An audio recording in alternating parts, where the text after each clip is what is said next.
लगा। भागने के बाद अब वो थक चुका था। अब उसने सोचा कि अभी मैं पकड़ा जाऊंगा, अभी अर्जुन मुझे पकड़ लेगा। उसके पास एक बहुत बड़ा शस्त्र था जिसे चलाना आता था, लेकिन उसे वापस लेना नहीं आता था, जिसका नाम है ब्रह्मास्त्र। और ये ब्रह्मास्त्र सबसे गंभीर अस्त्र है, जिसका सम्मान स्वयं हनुमान जी महाराज ने भी किया है। हनुमान जी महाराज तो इतने शक्तिशाली थे, लेकिन सुंदरकांड में उसका वर्णन है कि ब्रह्मास्त्र ते ही साधा कपि मन कीन्ह विचार, जो न ब्रह्म सर माने हो महिमा मिटे ये पार।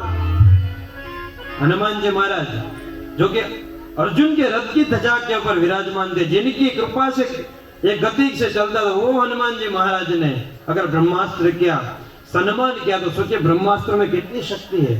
लेकिन अपने जीव को बचाने के लिए अश्वत्थामा ने ब्रह्मास्त्र को छोड़ दिया। भगवान ने कहा कि इसे तो सिर्फ ब्रह्मास्त्र चलाना आता है, क्योंकि ये गुरु का पुत्र है, लेकिन तुम गुरु के प्रिय शिष्य हो, तुम्हें चलाना और उसे वापस मोड़ना दोनों ही आता है। तुम अपने विद्या का प्रयोग करो और इस ब्रह्मास्त्र को वापस मोड़ लो।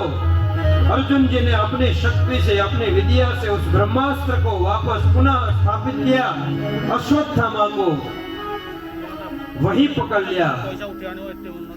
कृष्ण कहते कि यही स्थान है तुम्हारी प्रतिज्ञा पूर्ण करने का, यही स्थान, इसे मार दो, यही के यही समाप्त करो। ये तो वीरों का क्षेत्र है, सम्रांगण है। यहाँ पर कितने कट गए, कितने समाप्त हो गए। अगर एक आध चला जाएगा, और ये तो दुष्ट है जिसने तुम्हारे 5 पुत्रों का नाश किया है, वध कर दिया है, वो भी छल से। अर्जुन ने कहा मैं इसे मारूंगा अवश्य, लेकिन सबके सामने, द्रौपदी के सामने प्रतिज्ञा ली है, तो मैं उसके सामने ही मारूंगा। और घसीटते घसीटते उसे द्रौपदी और सभी पांडव भाई के बीच में उपस्थित किया। द्रौपदी जी ने कहा, जब दृश्य देखा समझ गए कि तो अश्वत्थामा गुरुपुत्र है, और एक विशेष तौर पे ये ब्राह्मण है। गुरुपुत्र की हत्या का भी पाप लगेगा, ब्राह्मण के हत्या का भी पाप लगेगा। जो इनके मध्य में था उन्होंने किया, लेकिन ये हमारे गुरुपुत्र है, इनका हम वध कैसे कर सकते। भीमसेन ने कहा इसे मार दो, अगर तुम नहीं मारोगे तो मैं मार दूंगा। अर्जुन ने पूछा कृष्ण से क्या किया जाए। केशव कहते मैंने तो कहा उसी समय मार दो, अगर वहां मार देते तो कोई बात ही नहीं थी, लेकिन तुम्हें तो यहां लेकर आना था। लेकिन अब मैं कहूंगा ये गुरुपुत्र है, ये ब्राह्मण है, तो इसे मार नहीं सकते, इसे छोड़ दो। लेकिन अगर जिंदा छोड़ दिया तो प्रतिज्ञा का क्या, प्रतिज्ञा भी तो पूरी करनी थी। इसलिए जो कपोल यहाँ पर मणि थी, वो मणि और शिखा दोनों का छेदन करके मणि निकाल दिया अर्जुन ने, और शिखा का भी छेदन कर दिया, उसका अपमान किया। जो उसके अंदर गर्व था, उस गर्व को समाप्त कर दिया, अपमानित करके उसे वहां से भेज दिया। और कहते हैं कि किसी व्यक्ति का जिसको अपना मान और सम्मान और इज्जत प्यारी है, अगर वही ले लो तो वो वैसे ही मर जाता है। जैसे राज्य में चोरी हुई थी, तो वहां पर चोर और नगर सेठ दोनों मिलकर राजा के यहाँ पर युक्ति करके चोरी करने के लिए चले गए थे। दोनों पकड़े गए। राजा ने नगर सेठ को छोड़ दिया और चोर को लेकर गए, बंदी खाने में डाल दिया। बोले इसको प्रातः काल सूली पे चढ़ा देंगे। नगर के वासी से राजा के विरोध हो गए, पर राजा ऐसा थोड़ी चलेगा, चोर को काल कोठरी और नगर सेठ को तुमने छोड़ दिया, ये कहाँ का न्याय हुआ। धनवान के लिए अलग न्याय, गरीब के लिए अलग न्याय। राजा ने कहा कल प्रातः काल होने दो, फिर आप अपना कोई मत प्रकट करना, अभी पूरी रात्रि बाकी है। और सुबह ये समाचार आया कि जो नगर सेठ था उसने विषपान करके अपने आप को समाप्त कर दिया, और चोर था उसे सूली पे चढ़ा दिया, उसको मृत्यु दंड दे दिया। राजा ने कहा जिस व्यक्ति को थोड़ी सी भी अपनी इज्जत प्यारी है, और अगर उससे वही ले लो तो वो वैसे ही मर जाता है, हमें कुछ नहीं करना पड़ता है। अश्वत्थामा का जितना भी गर्व था अब वो चकनाचूर हो गया था। लेकिन शत्रु को बिल्कुल समाप्त कर दो। बहुत सारी नीतियां जिसमें चाणक्य नीति कहते हैं कि अपने शत्रु को कभी कम मत आको और अपने शत्रु को छोड़ो भी मत सम्रांगण में।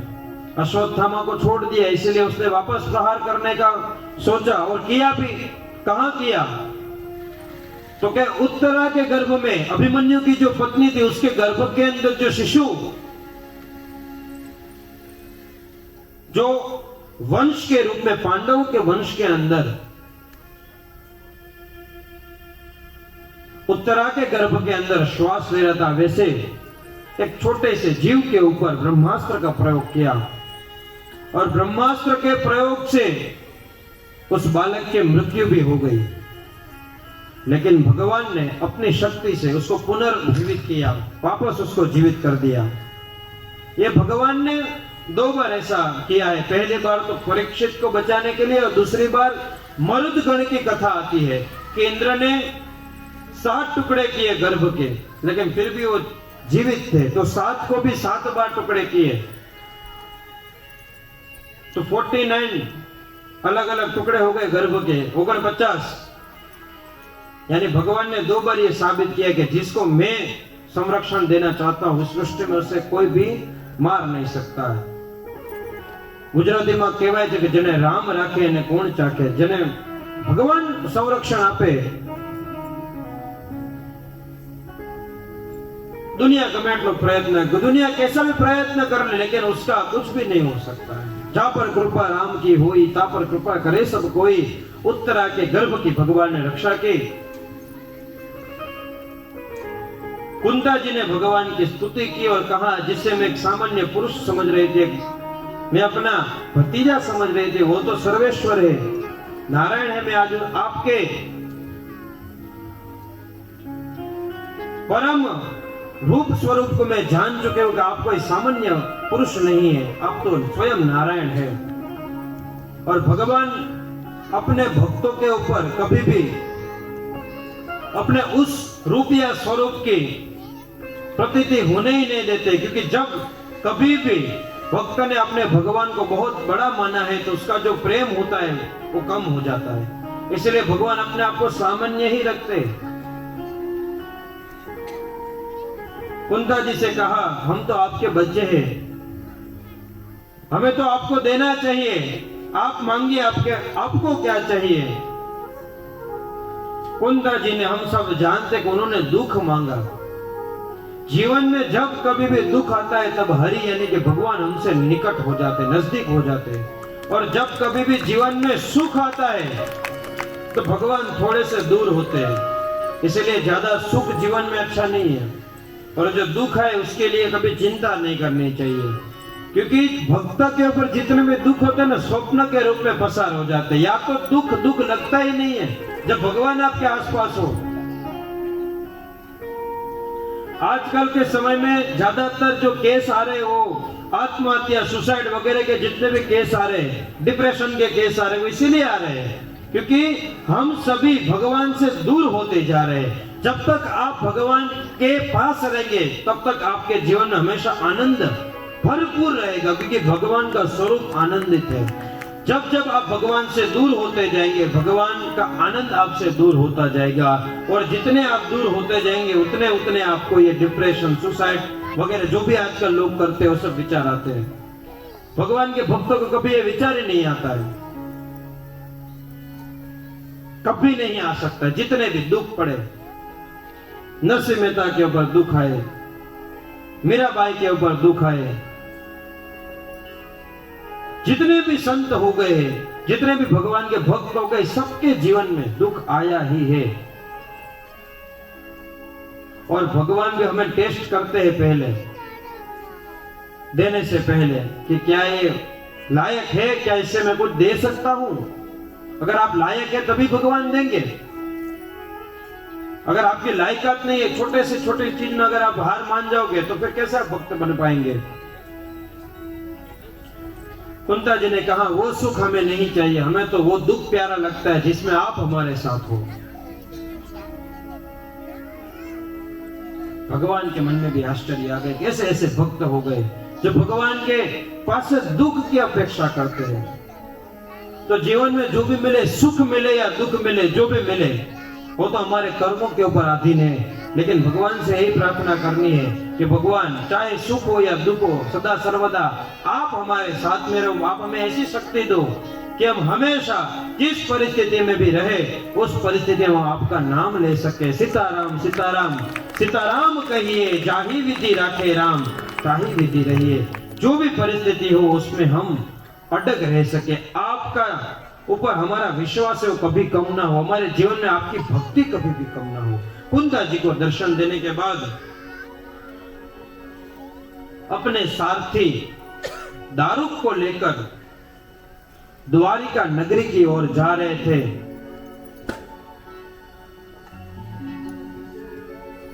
तो भगवान को लगा कोई मेरा भक्त मुझे सच्चे हृदय से, सच्चे भाव से मुझे याद कर रहा है। और वो अन्य कोई भक्त नहीं परंतु भगवान के श्रेष्ठतम भक्त पितामह भीष्म, जो महायोद्धा थे। भगवान उनके सामने खड़े हो गए। लेकिन आज वो कृष्ण को कोई सामान्य व्यक्ति के तौर पर नहीं देख रहे, चतुर्भुज नारायण उनको दिख रहे हैं। उनका संवाद तो बहुत बड़ा है, लेकिन संक्षिप्त में हम सुनते हैं, प्रयत्न करते हैं। पितामह भीष्म ने सबसे पहला प्रश्न यह किया था कि मेरी गति क्यों हुई है। मैंने जीवन में कोई ऐसा काम नहीं किया, निंदनीय कोई काम नहीं किया जिसके कारण मुझे ये बाण की शैया पे सोना पड़े, और वो भी मेरे ही स्वजन के द्वारा ये सब कुछ हुआ है। मेरे अर्जुन ने मुझे इस शैया पे सुला दिया है। भगवान कहते हैं कि इस सृष्टि में जो भी जीव को मिलता है, अच्छा बुरा, वो सब कुछ अपने कर्मों के द्वारा ही मिलता है। अवश्यमेव भोक्तव्यम कृतकर्म शुभाशुभ। अच्छे कर्मों का अच्छा फल, बुरे कर्मों का जान के हो या अनजाने में हो। हम एक बहुत बड़ी भ्रांति में है कि अगर अनजाने में पाप करो तो उसका दोष नहीं लगता है। पाप तो देखिए पाप ही होता है, वो एक ठीक है, हम अपने मन को मनाने के लिए बोल देते हैं। पाप पाप होता है। अग्नि के ऊपर आप जानबूझकर हाथ रखो या अनजाने में रखो, पीड़ा उतनी ही होती है। इसलिए जब कभी भी कुछ भी बुरा विचार आता है तो तुरंत हावी नहीं होने देना अपने ऊपर, थोड़ा सा संयम रखना है। और भक्त को क्रोध नहीं आता, और क्रोध आता है तो कैसा आता है पता है? जैसे पानी के ऊपर लाइन खींचते हैं, वैसे पानी के ऊपर लाइन खींच सकते हैं, वैसा क्रोध होता है भक्तों का। हमारा क्रोध होता है वैसा नहीं 5-5 10-10 दिन तक चलता रहे या एक दूसरे को मार ले तब शांति हो जाए। वो भक्त के निशानी, भक्ति जो भक्त होता है उसकी क्रोध की व्याख्या है कि जल के ऊपर लाइन खींचने जैसा, रेखा खींचने जैसा, ऐसा स्वभाव होना चाहिए। भगवान ने कहा जो भी मिलता है कर्मों से मिलता है, और आपके भी कुछ कर्म तो ऐसे रहे ही होंगे बिना किसी कर्म के कुछ भी सृष्टि में नहीं मिलता है। तब उन्हें याद दिलाते हैं कि जब द्रौपदी का अपमान हुआ था, चीरहरण हुआ था, उस समय आप सबसे श्रेष्ठ थे, और आप उस समय अगर मौन नहीं रहते तो ये सब कुछ सर्जित भी नहीं होता है। इसीलिए कहते हैं कि मौन कहाँ रहना और मौन कहाँ तोड़ना, ये दोनों जीवात्मा को आना चाहिए। कई बार मौन तोड़ने से महाभारत होती है और कई बार मौन रहने से महाभारत होती है। तो ऐसा मौन भी शुभ नहीं है, मौन भी अच्छा नहीं है जिसके कारण महाभारत सर्जित हो जाए, और ऐसी वाणी भी अच्छी नहीं है जिसके कारण महाभारत हो जाए। इसीलिए कहते हैं कि व्यक्ति बोलना तो 1.5-2 साल की उम्र में सीख लेता है, लेकिन कहां पर और कितना बोलना, यह सीखने में उसकी पूरी जिंदगी निकल जाती है। इसलिए वाणी के ऊपर अंकुश होना बहुत जरूरी है। अगर वाणी में अंकुश है तो आप जीवन जी, आप तर चुके हैं। अगर वाणी में अंकुश नहीं है तो आपका जीवन शून्य है। और आज तो गरबा भी करना है, हाँ, तो चार्जिंग थोड़ा भर के रखना अंदर। अभी समय आ जाएगा, क्योंकि कल बोला गया था कि शास्त्री जी कल गरबा रह गया, क्योंकि कल का सत्र, कल की कथाएं बहुत सारी थी और समय हमारे पे यत्किंचित था। आज समय की भी कोई पाबंदी नहीं है और कथा भी समय सर चलती रहेगी, तो आज गरबा भी कराएंगे, लेकिन दोनों कर सकते हैं। वो भी पहले बता दो, भाई और बहन है दोनों, किसी के लिए ऐसा नहीं कि यही करे, जिसको मन आ जाए वो करो। ये तो हरि का धाम है, मंदिर है, मंदिर में जिसके मन में हरि समा जाए वो करेंगे। तो कहा आपके मौन के द्वारा ये निर्मित हुआ है। पितामह भीष्म ने प्रश्न किया, अगर उस समय का जो मौन था, उस समय अगर मेरे मन के अंदर ऐसे शुभ विचार नहीं है, तो आज कैसे ये विचार आ गए? तब कहते हैं कि दुर्योधन का अन्न खाया था, दुर्योधन का अन्न से वैसा मन, मन से ऐसी बुद्धि, और आज वो सारा जितना भी अन्न खाने के बाद जितना भी रक्त बना था वो रक्त सारा बह के निकल गया, इसलिए बुद्धि शुद्ध हो गई। इसलिए कहते हैं कि कहीं भी मत खाओ, किसी का भी मत खाओ, किसी का भी मत लो, फोकट में मिले तो खा मत लो। कहाँ का खा रहे हैं, किसका खा रहे हैं और कितना खा रहे हैं, ये सब कुछ विचार करना चाहिए। क्योंकि जैसा धन वैसा अन्न, जैसा अन्न वैसा तन, जैसा तन वैसा मन, और जैसा मन वैसी बुद्धि।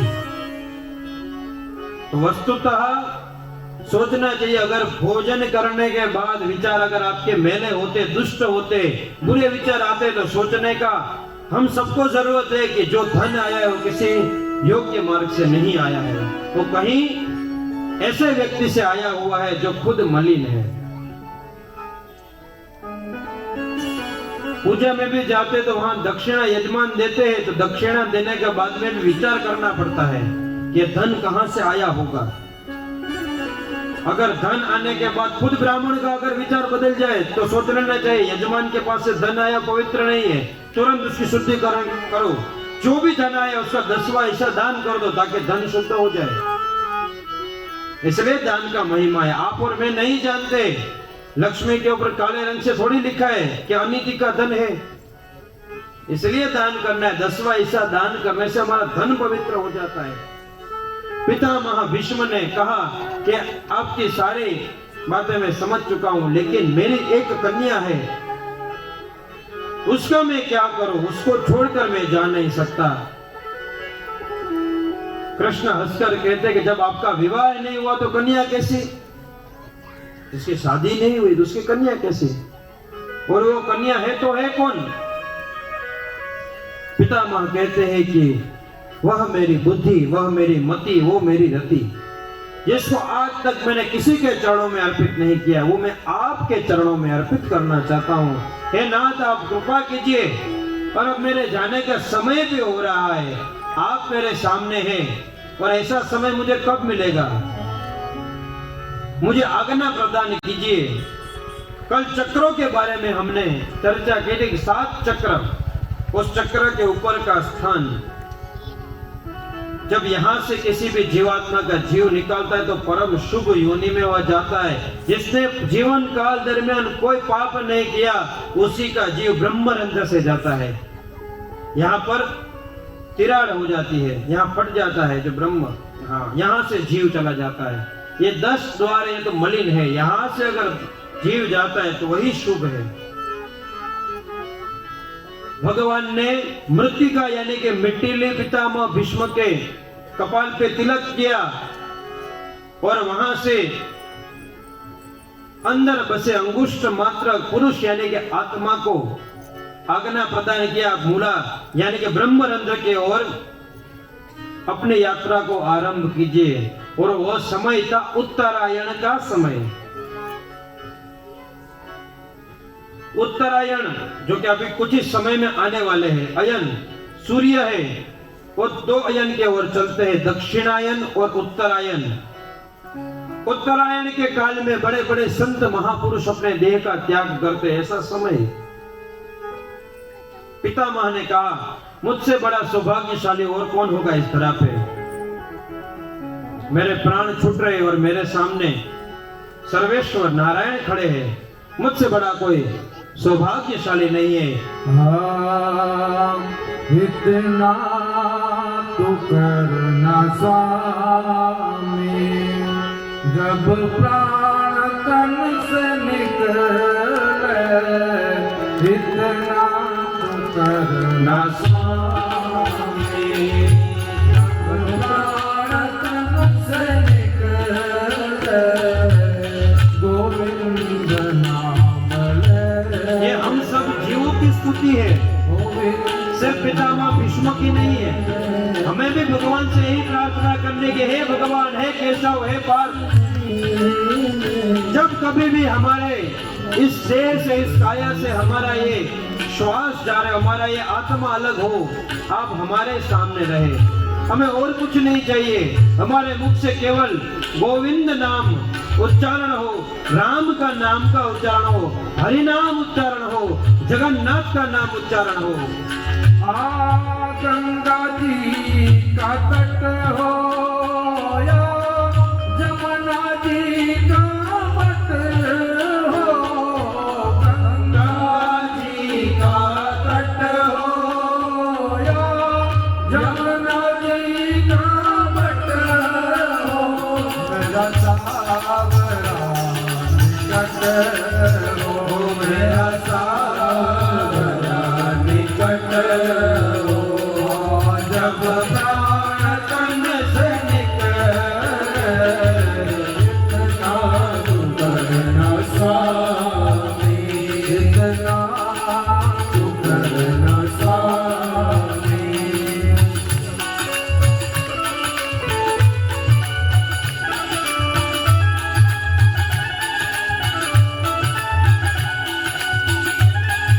लेकिन ये सब भी उसी के लिए संभव होता है जिसने जीवन काल दरमियान भगवान का नाम लिया है। कहते कि जन्म जन्म मुनि जतन कराए और अंत काल मुख राम न आए। अगर अंत समय में भगवान का नाम चाहते हो तो अंत समय से पहले, समय के आने से पहले समय को संभाल लो, क्योंकि जो समय को संभालता है समय उसे संभाल लेता है, जो समय को संभाल नहीं पाता है समय उसे नहीं संभालता है। तो आइए मिलकर प्रार्थना करें, स्तुति करें।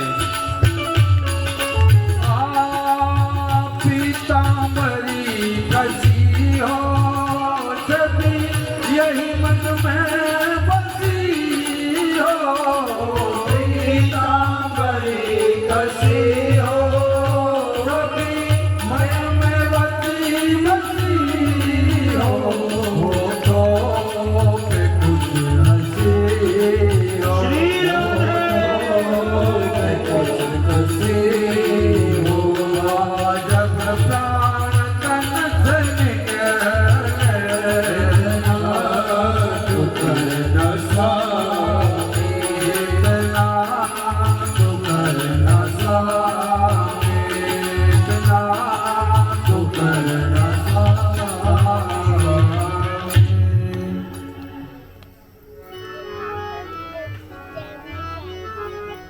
भजन में लिखा है, होठों पे कुछ हंसी हो, और हंसी उसके मुखमंडल में ही आ सकते जिसका जीवन काल दरमियान हिसाब अच्छा हो, क्लियर हो। जिसके हिसाब में गड़बड़ी होती है उसको तो यम के दूत दिखते, भयंकर मुदगर वाले। वो तो डरता है, यहाँ वहां देखने लगता है, ढूंढता है, अपने स्वजन को बुलाता है, आओ मुझे बचा लो। जिसने जीवन काल दरमियान 1 रुपए का भी दान नहीं किया, वो अपने पूरी संपत्ति देने को तैयार हो जाता है कि भाई साहब 24 घंटा मुझे दे दो, मेरे पूरे जीवन काल दरमियान का पैसा ले लो।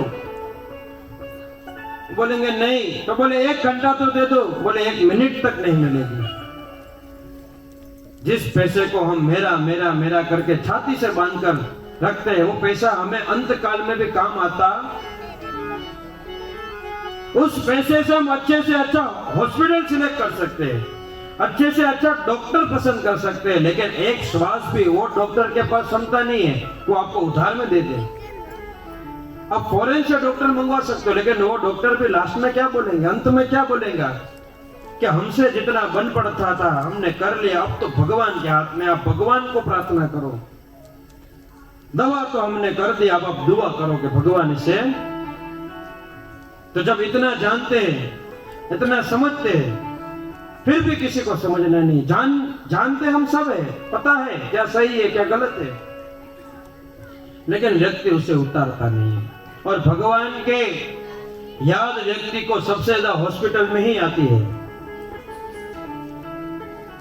बीमार पड़ा हो, शरीर में जान नहीं होती, डॉक्टर यहां से वहां इंजेक्शन लगा रहे, सुई जा रही यहाँ वहां, बोतल चढ़ रहे, रिश्तेदार मिलने आ रहे, तब व्यक्ति सोचता है कि अरे एक बार अगर मैं ठीक हो जाऊंगा, यहां से रोज भगवान का मंदिर जाऊंगा, भगवान की पूजा करूंगा, सत्यनारायण भगवान की कथा कराऊंगा, हवन कराऊंगा, दान करूंगा, दक्षिणा दूंगा, और जैसे ठीक हो जाएगा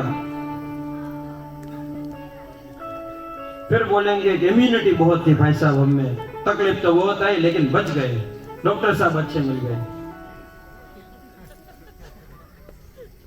फिर बात चली गई इम्यूनिटी पे, बेड पे पड़ा था तब इम्यूनिटी थी नहीं, उसके अंदर ताकत थी नहीं, डॉक्टर भी वही था। जिंदगी में कुछ भी अच्छा होता है व्यक्ति को खुद को और सब कुछ अपने ऊपर लेना है, और बुरा हो जाए तो भगवान की इच्छा, हरी इच्छा बलवान, कौन पहुंचाए उस तक, भगवान का कोई लीला समझ नहीं पाता, ऐसे बोल देते।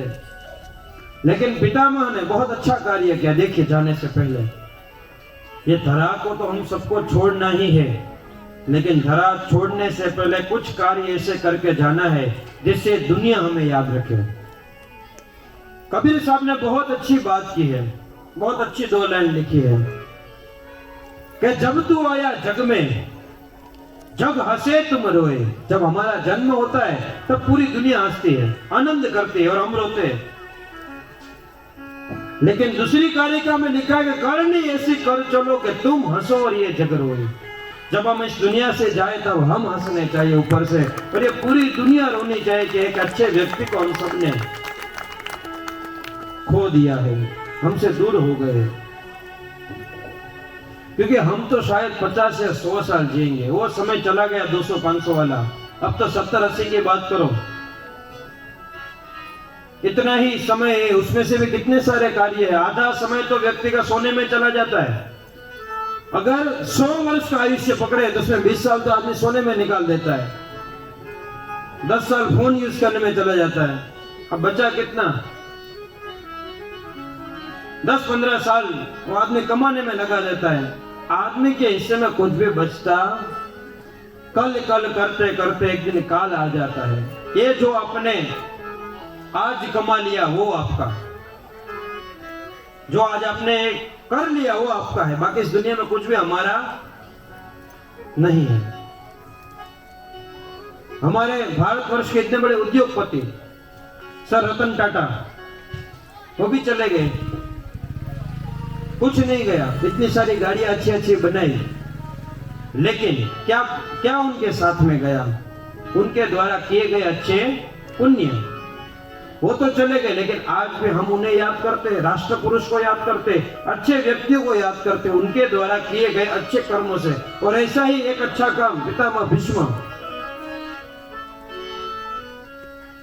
धृतराष्ट्र को बुलाया वहां पर, उसी जगह पर जहां पर ये सब हो रहा था। कहा क्या अब उत्तराधिकारी कौन बनेगा? मेरे मत से युधिष्ठिर को गादी देनी चाहिए, क्योंकि वो बड़ा पुत्र है। इतनी सी बात कहकर पूछा, आप क्या कहते हैं? सबके सामने क्या बोलेंगे? मैंने कहा ना, कहां बोलना है और कहां मौन रहना है, यह व्यक्ति को आना चाहिए। बोले मैं भी यही बात कहने वाला था कि अब युधिष्ठिर को गादी देनी चाहिए। बात नक्की हो गई।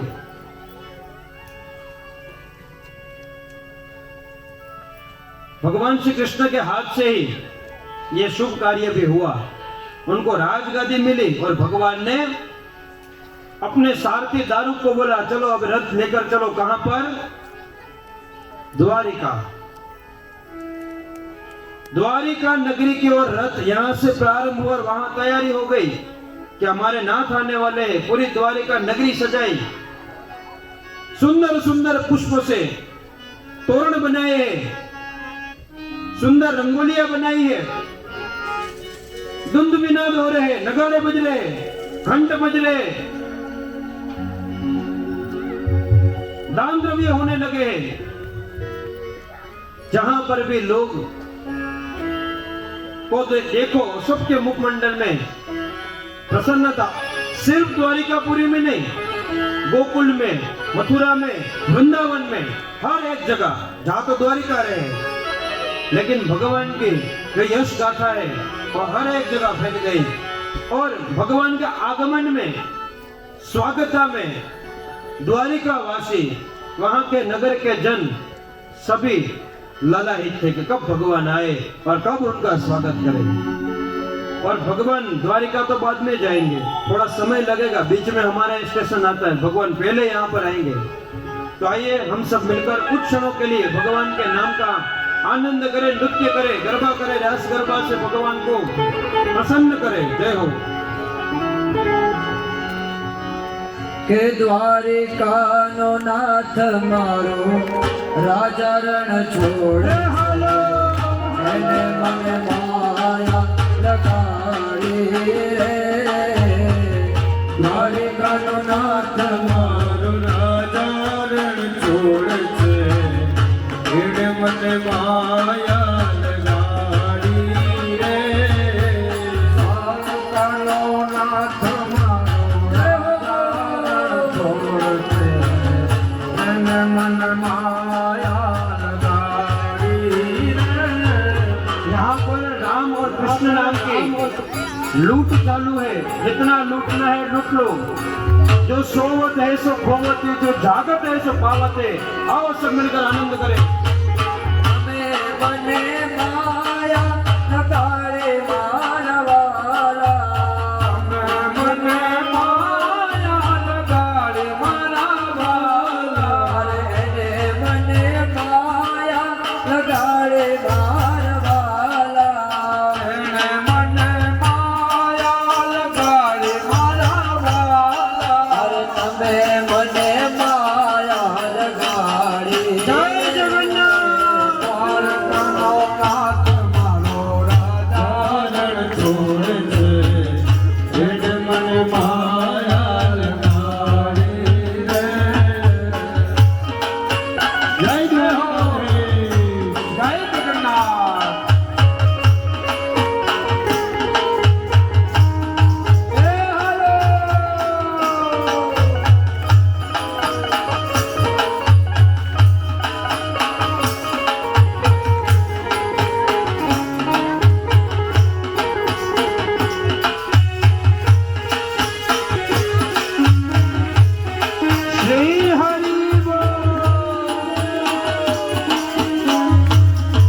ખોડિયાર છે જોગ માયા રે ચામુંડાવાળી ખોડિયાર છે જોગ માયા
મને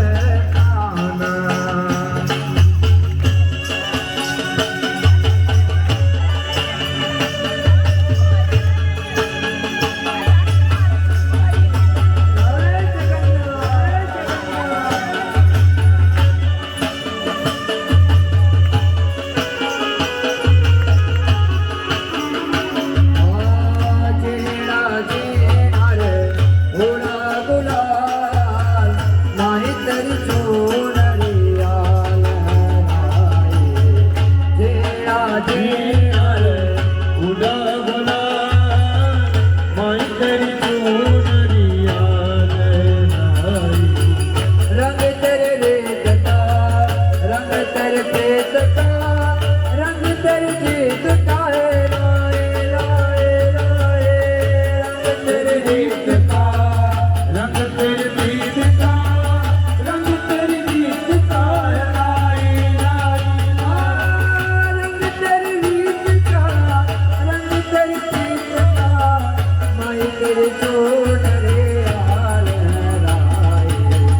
जब जब मुझ पे होता सवार तेरी चूनरिया लहराए जीना जीना उड़ा गुलाल माई तेरी चूनरिया लहराए जीना जीना रे उड़ा गुलाल माई तेरी चूनरिया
કરો તમારા રામની રે બીજી વાતો ના હોય જો વાતો કરો તમારા રામની રે બીજી વાતો ના હોય જો સમરણ કરો તો સીતારામ ના રે બીજા સમરણ ના હોય જો મરણ કર્યો લો જગન્નાથ ની રે બીજા સમરણ ના હોય જો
भोजन का भी प्रबंध है, तो जरा जोर जोर जोर से बोलिए, बोलिए जगन्नाथ महाराज की। हाँ भी बराबर है बात। सभी भक्तजन यथाशीघ्र अपना स्थान ग्रहण कर ले।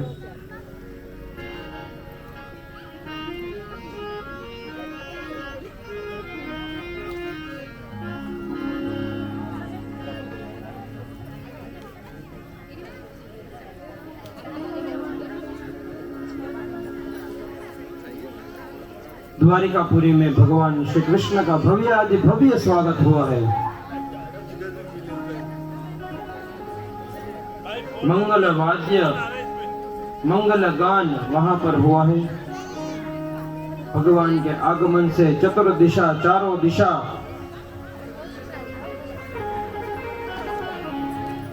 आनंदित होकर सुगंधित होकर अपनी प्रसन्नता व्यक्त कर रही है।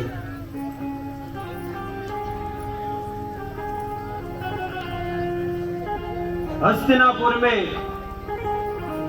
धर्मराज युधिष्ठिर द्वारा बड़े अच्छे सुचारू रूप से राजकीय व्यवस्था चलाई जा रही है। कुछ समय बीतने पर जो उत्तरा के गर्भ में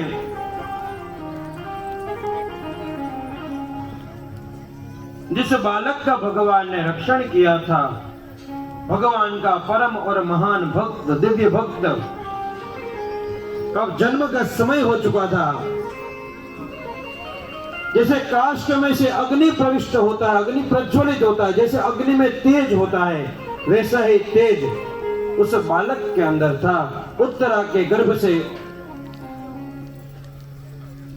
परीक्षित जी महाराज का जन्म हुआ है। भगवान के परम भक्त परीक्षित जी महाराज जी के नाम का जय घोष करेंगे। बहुत नृत्य गायन सब कुछ कर लिया है, तो आनंद की कोई कमी नहीं है। तो उसे आनंद के साथ भगवान के परम भक्त के नाम का जयकारा करना है। दोनों हाथ ऊपर करके प्रेम से जयकारा करना है। बोलिए परीक्षित जी महाराज की जय, परीक्षित जी महाराज की जय, परीक्षित जी महाराज की जय। एक परीक्षित हो और एक परीक्षित हम भी कहीं ना कहीं परीक्षित ही है। लेकिन उस परीक्षित के पास 7 दिन थे, सप्तम अग्नि था। हमारे पास कितने दिन है हमें वास्तविकता पता नहीं है। इसलिए जब कभी भी आनंद करने का सुअवसर मिले तो आनंद कर लेना चाहिए। हमारे जो ये शरीर है उसमें बहुत सारी स्नायु यानी कि नाड़ी है। शिव स्वरोदय नामक एक ग्रंथ है जिसके अंदर लिखा है कि 5.5 लाख नाड़ियां हैं। अलग अलग ग्रंथ में अलग अलग प्रमाण दिया है। दूसरे एक ग्रंथ में प्रमाण दिया है कि हमारे शरीर के अंदर 72,000 यानी कि 72,000 नाड़ियां हैं। उसमें से भी 10 मुख्य नाड़ी रहती है। उस 10 मुख्य नाड़ी में से भी 3 मुख्य नाड़ी रहती है, ईडा, पिंगला और सुषुम्ना। जो अपना डाबो नसकोड़ो चालतू है, श्वास लेफ्ट साइड से जब श्वास चलता है तब उसे कहते हैं ईडा। जमना तरफ से श्वास चालतो नसकोड़ा में इन्हें कहवाय पिंगला। शुक्ल पक्ष में प्रतिपदा, द्वितीय और तृतीय, ये 3 जो तिथि है, प्रातः काल में आप सभी अपने हिसाब से चेक कर सकते हैं कि जो पहला मुहूर्त होगा उस पहले मुहूर्त में प्रतिपदा, द्वितीय और तृतीय, ये 3 तिथियों में सबसे पहले हमारी ईड़ा नासिका चालू रहती है। हम जिसे चौघड़िया बोलते हैं, जो कि 1.5 घंटे का होता है, और 1.5 घंटे के बाद हमारा श्वास भी चेंज हो जाता है, बदल जाता है, ईडा से पिंगला की ओर शिफ्ट हो जाता है। ये क्रम पूरे दिन चलता रहता है। लेकिन जब हम आनंद में होते हैं, जब हमें खुशी मिलती है, तब हमारे दोनों श्वास चलने लगते हैं, जिसे कहते हैं सुषुम्ना। आज आपने गरबा किया सबने, कल आप चेक करना, जब आप गरबा कर रहे हो, जब आपको वास्तविक तौर पे आनंद आएगा तब आपके दोनों श्वास चलने लगेंगे। तो उसे सुषुम्ना नाड़ी कहते हैं, जो किसी के कहने से नहीं, जब आनंद उत्पन्न होता है तब वो चलने लगते हैं। दूसरी बात, आप सभी कभी ना कभी हरिद्वार गए होंगे ना।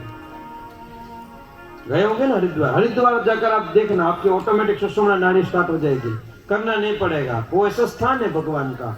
आप हरिद्वार में उतरोगे, स्टेशन पे आप पांव रखोगे, आपकी सुषुम्ना नाड़ी स्टार्ट हो जाएगी कार्य करना। एडा भी नहीं, पिंगला भी नहीं, दोनों एक साथ, ऐसा वो स्थान है। तो एडा पिंगला और सुषुम्ना की बात हमने कर ली, तो कल एक बार आप गौर करके चेक कर लेना, जब गरबा करो तो देख लेना कौन सी नाड़ी चल रही है, तो दोनों चल रही होगी। जहां पर हरि है वहां पर सुषुम्ना नाड़ी ही चलती है।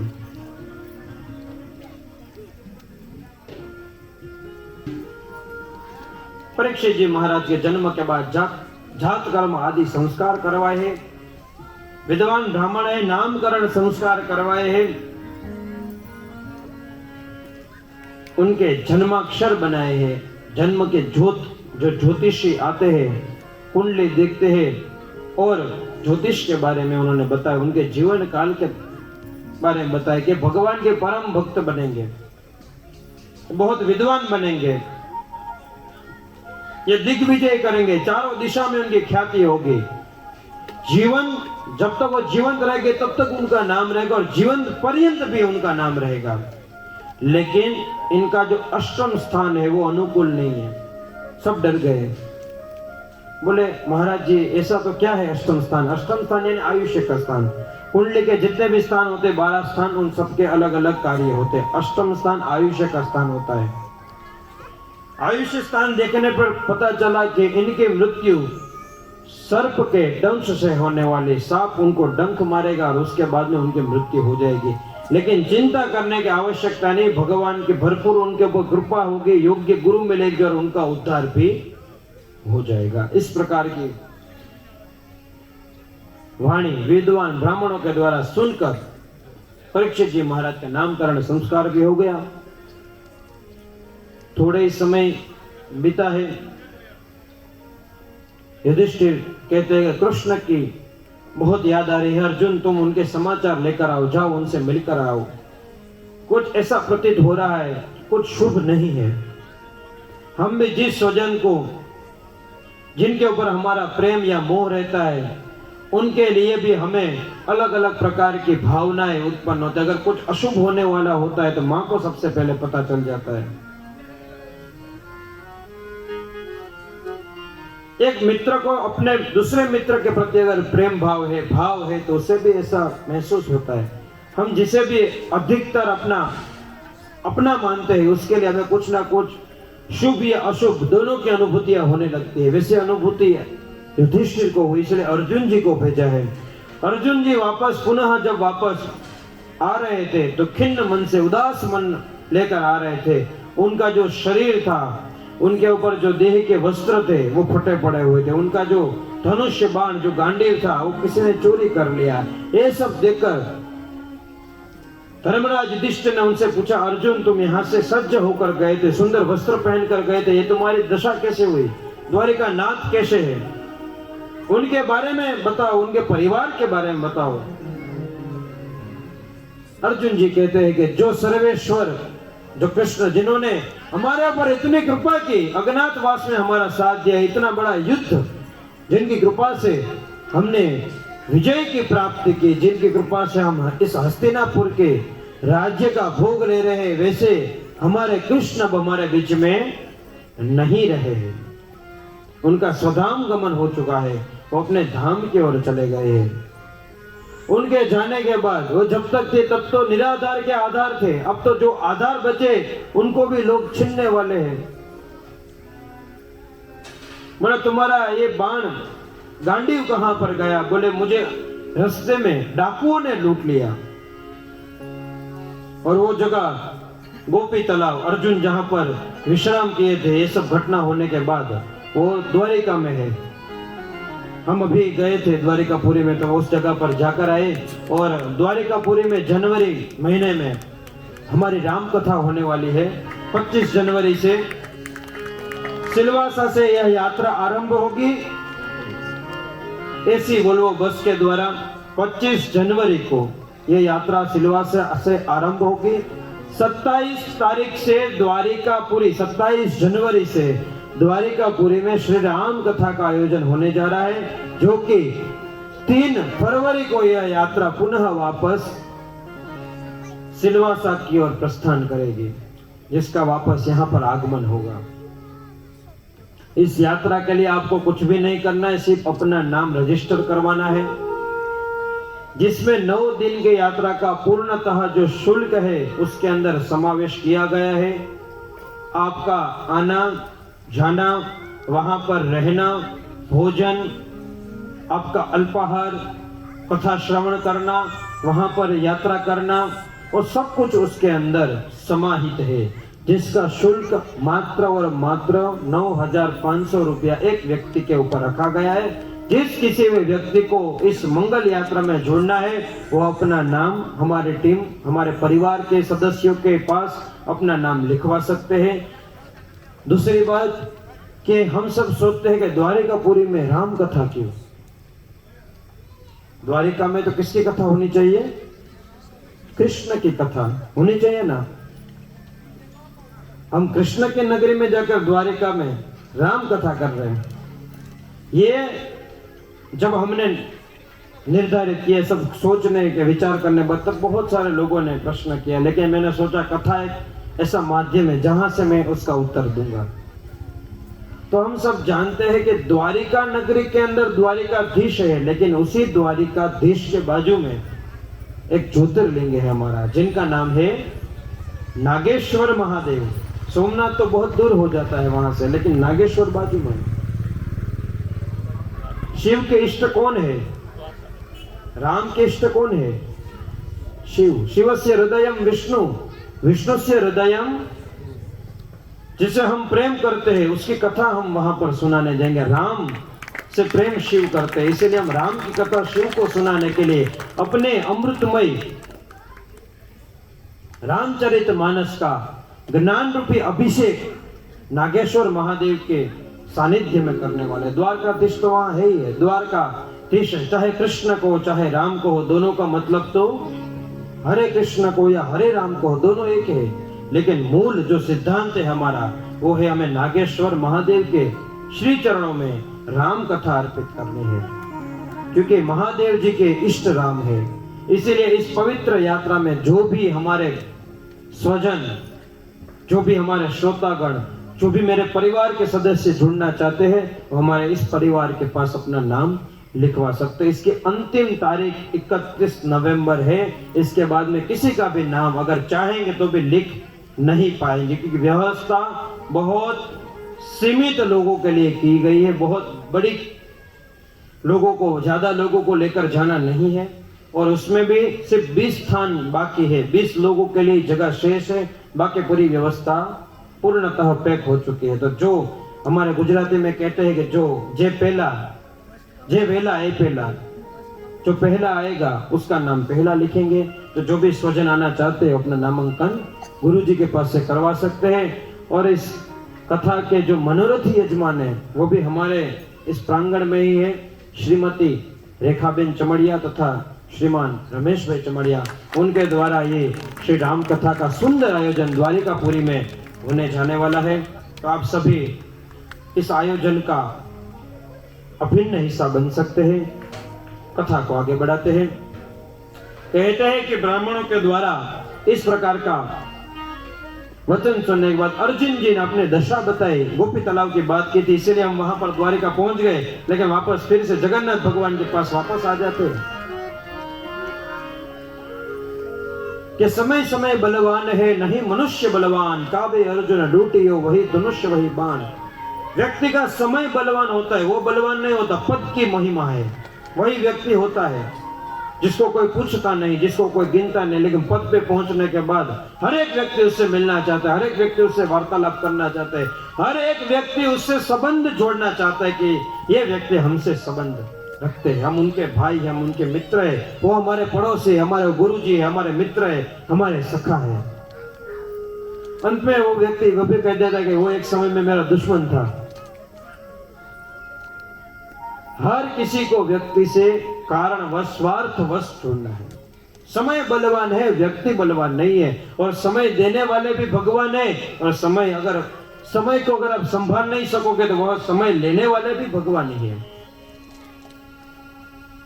इस बात से ये प्रतीति होती है कि जहां पर ईश्वर है वहां पर उनके भक्त के संरक्षण के लिए भगवान हमेशा तत्पर रहते हैं। भगवान कहीं नहीं गए थे, भगवान तो यही वांग्मय स्वरूप भगवान का यहीं पर है।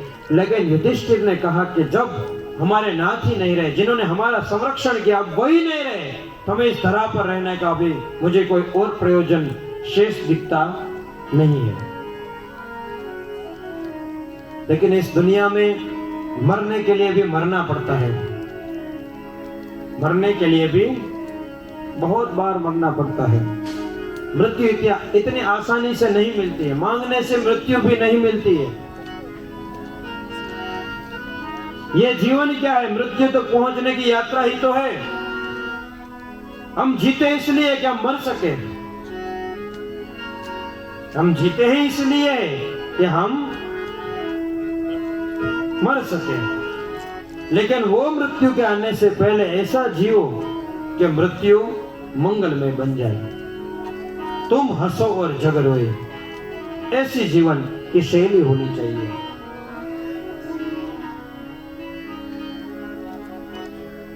और जीवन क्या है, मृत्यु क्या है, उससे पूछो। कभी आपने किसी को जहरीली दवा पीकर जो व्यक्ति एम्बुलेंस से हॉस्पिटल तक जाता है ना, अगर उस ऐसे किसी व्यक्ति को आप मिलोगे या उस किसी को देखोगे तो आपको ये पता चलेगा कि जीवन क्या है और मृत्यु क्या है। वो एक ही चीज पुकारता है, या तो मुझे जीवन दे दो या तो मुझे मृत्यु दे दो। क्योंकि विष का पान करने के बाद शरीर एक एक क्षण में टूटता है, हर एक जगह से सैकड़ों बार, और वो एक ही पुकार करता है, या तो मैं बच जाऊं या तो अभी क्या भी मर जाऊं। तो मरना भी इतना आसान नहीं है। अगर जीवन में कर्म अच्छे है तो मृत्यु अच्छी आती है, और मृत्यु यानी पूरे जीवन का हिसाब। जिसकी मृत्यु सरलता से हो जाती है उसको समझना चाहिए कि उसका जीवन का हिसाब क्लियर है। वरना खटिए पे पड़े पड़े मौत को पुकारो तो मौत भी आती नहीं है। जीवन भर सबको दुखी किया तो उसकी मृत्यु कैसे मंगलमय हो सकती है? राम राम बोलते बोलते आदमी मरा तक पहुंच जाता है। पांडवों के साथ में युधिष्ठिर सभी और द्रौपदी साथ में मिलकर हिमालय की ओर जाते हैं। अब यहाँ पर सोचने वाली बात है, हिमालय ही क्यों? ऐसा स्थान उन्होंने हिमालय ही क्यों पसंद किया? बहुत बार कथा सुनी होगी, इन क्यों हिमालय क्यों? और क्यों? और कोई भी स्थान तो जा सकते थे, लेकिन हिमालय पे क्यों गए? हिमालय इसीलिए क्योंकि हिमालय पर सबसे कम ऑक्सीजन है ऊपर। हिमालय जो चढ़ते हैं उनकी आप कथा सुनो, उनकी आत्मकथा सुनो, उनकी डायरी बुक पढ़ो, तो कहते हैं कुछ स्तर पे जाने के बाद ऑक्सीजन का लेवल एकदम शून्य हो जाता। मृत्यु के लिए मृत्यु को बुलाना नहीं पड़ेगा, ऑटोमेटिक वहां आ जाती है। इसीलिए हिमालय का स्थान पसंद किया कि हम वहां पर जाएंगे। जिस व्यक्ति को प्राणायाम का ज्ञान है, श्वास का ज्ञान है, वो थोड़ा बहुत टिक सकता है वहां पर। जिसको ज्ञान नहीं है वो टिक नहीं सकता है। पंच केदार की स्थापना की, महादेव जी की पूजा की, और एक एक करते करते करते करते उन सब में से अकेले युधिष्ठिर बचे, धर्मराज युधिष्ठिर, जिन्होंने अपने जीवन में सिर्फ धर्म को प्राधान्यता दी। वैसे धर्मराज युधिष्ठिर सिर्फ शेष बचे। उनको लेने के लिए देवताओं के द्वारा विमान भेजा गया, और जाने से पहले परीक्षित जी को अपनी गादी सौंप दी थी, राजा बनाया था, और एक ही बात कही थी कि हम ने जो जीवन जिया वो कृष्ण की आज्ञा और उनके भक्ति के लिए जिया है। हमने सदा धर्म का आचरण किया है। सब कुछ मिलने के बाद भी हमने अधर्म का वो था, इसलिए कभी स्वीकार नहीं किया। धर्म के मार्ग पर चले, आप भी हमेशा धर्म के मार्ग के ऊपर चलना, कृष्ण के भक्ति में तत्पर रहना, कृष्ण भक्ति में लीन रहना। और मथुरा नगरी के अंदर कृष्ण के पुत्र के पुत्र के पुत्र वज्रनाभ थे, उनकी रक्षा करना। युधिष्ठिर जी को लेने के लिए देवताओं के द्वारा विमान आया, विमान में लेकर धर्मराज युधिष्ठिर अपने मार्ग की ओर चले गए और परीक्षित का जो विवाह था वो उत्तर राजा के पुत्र इरावती के साथ में हो गया था। उनके द्वारा उनके 4 पुत्र हुए। 4 पुत्र में श्रेष्ठ पुत्र जन्मेजय नामक उनके यहाँ पुत्र हुआ है। परीक्षित के बारे में कहते परीक्षित जी भगवान के भक्त तो थे ही, लेकिन बहुत बड़े सम्राट राजा भी थे, जिन्होंने चारों दिशा में दिग्विजय किया था, सभी दिशाओं को जीत लिया था, वैसे वो राजा थे। लेकिन कहते हैं कि जो अपने घर से निरंतर दूर रहता है, जो अपने शहर से अपने गांव से दूर रहने लगता है, तो फिर उसके यहाँ पर परिस्थितियां अनुकूल नहीं रहती है। इसलिए अपने परिवार को, अपने पुत्र को, अपने पुत्री को, अपने स्वजन को समय समय पर समय देना चाहिए। अगर आप ध्यान नहीं देंगे तो अवश्य ही वहां पर कुछ ना कुछ अमंगल होगा। परीक्षित जी हर एक दिशा का संरक्षण तो करने लगे, लेकिन उनके नगर के अंदर तप कम होने लगा, धर्म कम होने लगा। जब जीवन में धर्म कम होने लगेगा, तप कम होने लगा, साधु संत कम होने लगेंगे, तो जीवन के अंदर अमंगल होना निश्चित है। परीक्षित जी वन की ओर गमन करने के लिए गए तो एक दृश्य देखा कि एक शूद्र पुरुष गौ और ऋषभ के ऊपर अत्याचार कर रहा था। गाय यानी कि पृथ्वी और वृषभ यानी कि धर्म, जिसके 4 चरण है, 3 चरण कट चुके थे, एक ही चरण बचा था, शेष होता सत्य। सत्य के ऊपर वो टिका हुआ था और आज भी हमारा धर्म है वो सत्य के ऊपर ही टिका। इसलिए सबसे पहले हमारे यहाँ स्लोगन सुवाक्य है, सत्यम वद धर्मं चर। हमारे धर्म का सबसे पहला वाक्य यही है कि हमेशा सत्य का सेवन करो, सत्य वद असत्य मा वद। सत्यम वद धर्मं चर, मातृदेवो भव, पितृदेवो भव, आचार्य देवो भव, अतिथि देवो भव। इतने वाक्य हमेशा अपने घर पर अपने संतानों को सिखाओ। प्रातः काल होते इतने छोटी छोटी सी लाइन है, ज्यादा बड़ी नहीं, इतने तो हम सभी बोल सकते हैं। तो आइए हम सभी मिलकर उस सुवाक्य को साथ में बोले, सत्यम वद धर्मं चर मातृदेवो भव पितृदेवो भव आचार्य देवो भव अतिथि देवो भव परस्पर देवो भव। अब दुनिया में शेष कहाँ कुछ रहा? परस्पर देवो भव। हमारे आसपास में जो है वो भी भगवान ही है, क्योंकि तुझ में भी नारायण और मुझ में भी नारायण, हम सब में नारायण।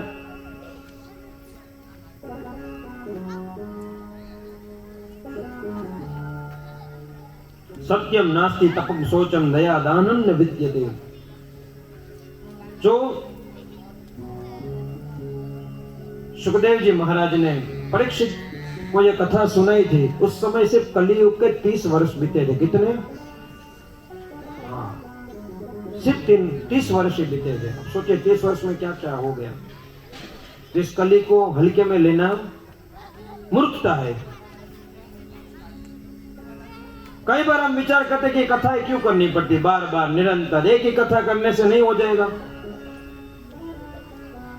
अगर 30 वर्ष में वैसा उसका प्रभाव था, कथा 30 वर्ष में करनी पड़ गई, ऐसी नौबत आ गई, तो आज तो 5100 वर्ष बीत चुके और अभी हमको तो लंबी यात्रा निकालनी है।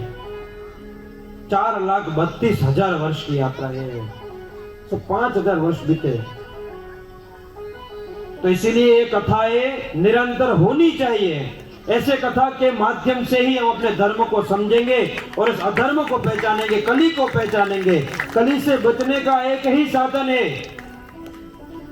अगर आपको कली से बचना है तो एक तो आपके अंदर धर्म होना चाहिए, आपके अंदर कीर्तन होना चाहिए। भगवान को प्राप्त करने का और कोई साधन है ही नहीं। या धर्म या तो कीर्तन, नाम स्मरण से ही आप प्राप्त कर सकते हैं। और मैं ऐसे सभी श्रोताओं का बहुत ज्यादा दोनों कर कमल जोड़कर उनका आभार व्यक्त करता हूं, जो कि अकेले नहीं आते, अपने साथ में अपने छोटे छोटे बच्चों को भी लेकर आते हैं, क्योंकि बच्चे हमारा कल है, यही बच्चे हमारा भविष्य है, यही कल बड़े होकर स्वामी विवेकानंद बन सकते हैं, आदि गुरु शंकराचार्य के जैसे विद्वान बन सकते हैं। इनमें से ही कल कोई सुंदर वक्ता बन सकता है, सुंदर ग्रंथों की रचना करने वाला ऐसा कोई कवि बन सकता है। इसीलिए जितने भी हमारी बहनें हैं, जितने भी हमारे भाई हैं, जो अपने साथ में छोटे छोटे बच्चों को लेकर आते हैं, उन सभी का मैं व्यासपीठ से बहुत बहुत बहुत ज्यादा अभिवादन करता हूं। और आप ऐसी चिंता बिल्कुल भी मत करना।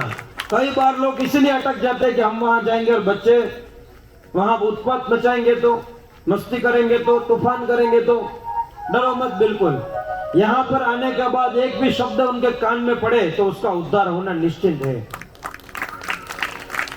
हम भी बचपन में ऐसी छोटी छोटी कथाएं सुनने के लिए जाते थे।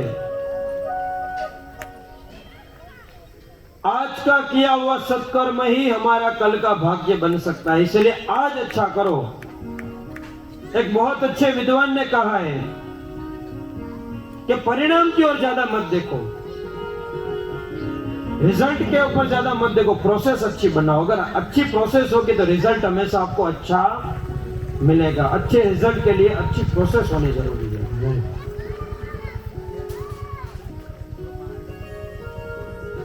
सत्य के द्वारा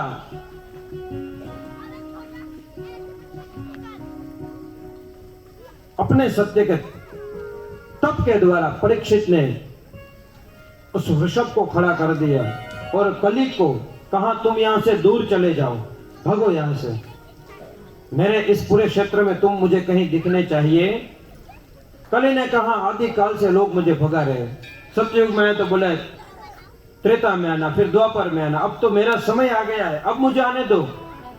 अब तो कृष्ण भी चले गए, बोले उनके कृष्ण गए, कहीं नहीं गए, यही है, और हम उनके भक्त हैं, हमारे रहते हुए तुम आ नहीं सकते हो, सभी लोगों का जीवन तुम व्यर्थ नहीं कर सकते हो। लेकिन कहते हैं कि जो बुराइयां होती है उनको अपने जीवन से और अपने शहर से दूर रखनी चाहिए। इसलिए उसे 4 स्थान दे दिए कि मैं तुम्हें 4 स्थान दे रहा हूं, तुम वहां पर रहना, उससे आगे कभी अपनी हद पार करना नहीं। पहला स्थान दिया है मदिरा, सुरापान। इसीलिए जब कभी भी यहां से गुजरो सिलवासा की गलियों में से, तो ध्यान रखना है हर एक जगह कली बैठा है, सावधान हो जाना। मदिरा जहां पर है वहां पर कली है।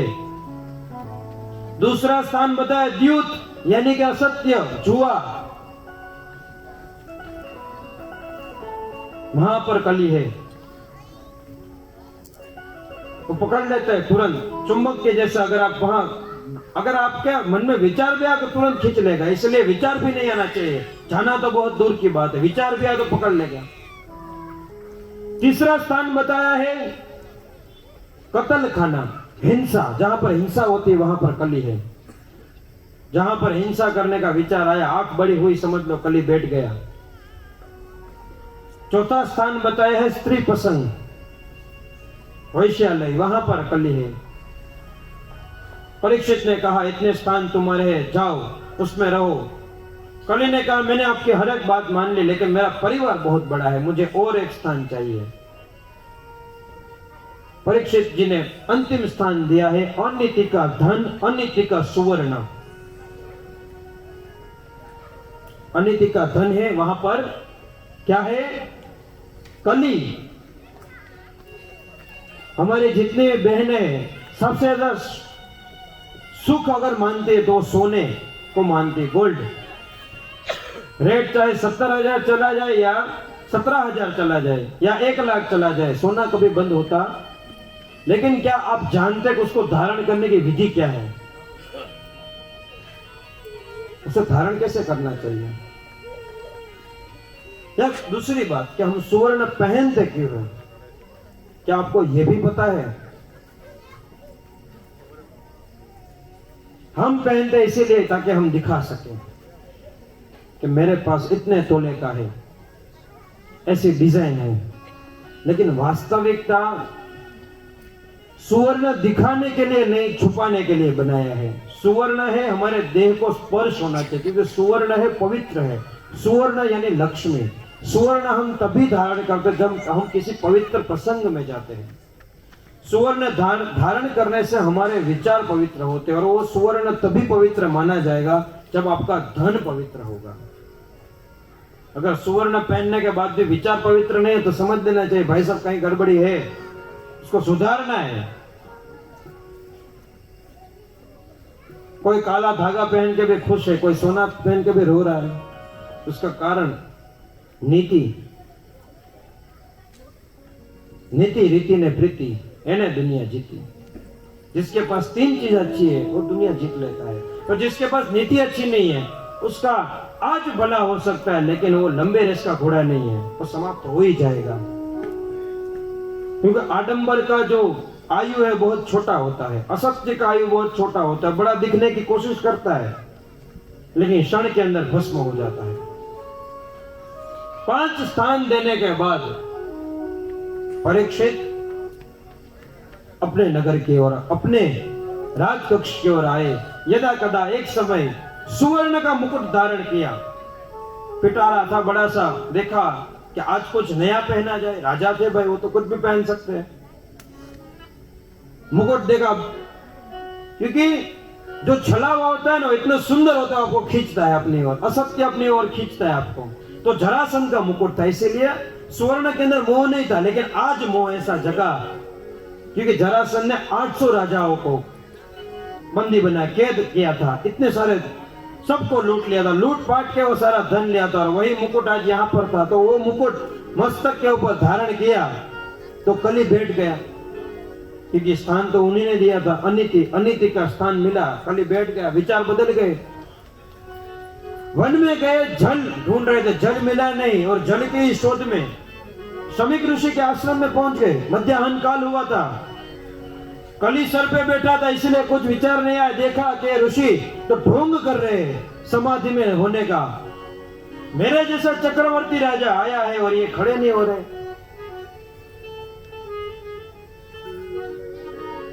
स्कूल में जब हम पढ़ने के लिए जाते, टीचर आते क्लास में, खड़े हो जाते कि नहीं हो जाते? सम्मान करते हैं। कोई नेता, कोई अभिनेता, कोई ऐसा कोई योग्य स्थान वाला व्यक्ति है, हम भी सम्मान करते हैं। ये तो चक्रवर्ती राजा, कोई सामान्य राजा नहीं। लेकिन अभिमान उनका नहीं था, अभिमान उस मुकुट का था, कली का था।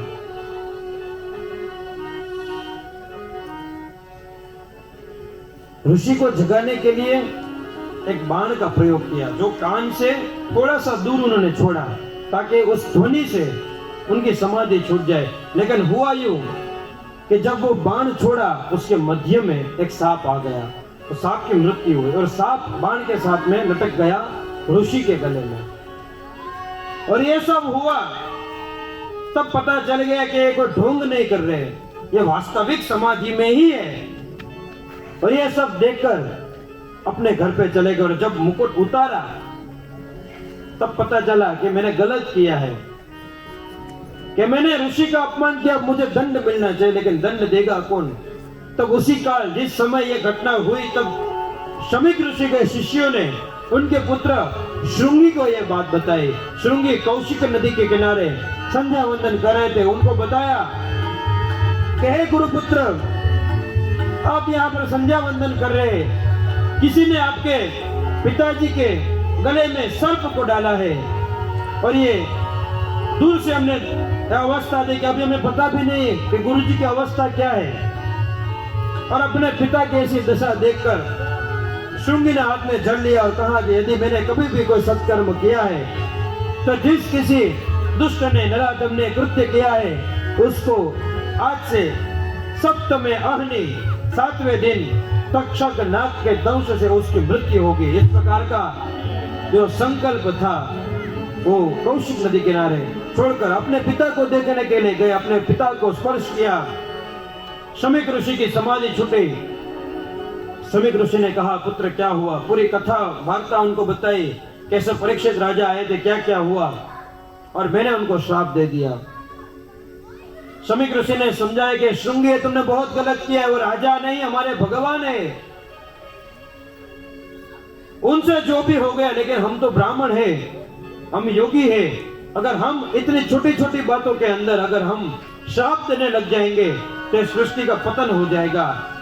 लेकिन ब्रह्म वाक्य जनार्दन जो ब्राह्मण ने बोला है वो सत्य होता है, मिथ्या हो नहीं सकता। इसलिए अपने शिष्यों को भेजा। शमीक ऋषि ने कहा कि जाओ, कम से कम परीक्षित को ये कहकर तो आओ कि तुम्हारी मृत्यु होने वाली, उसको तो पता भी नहीं होगा।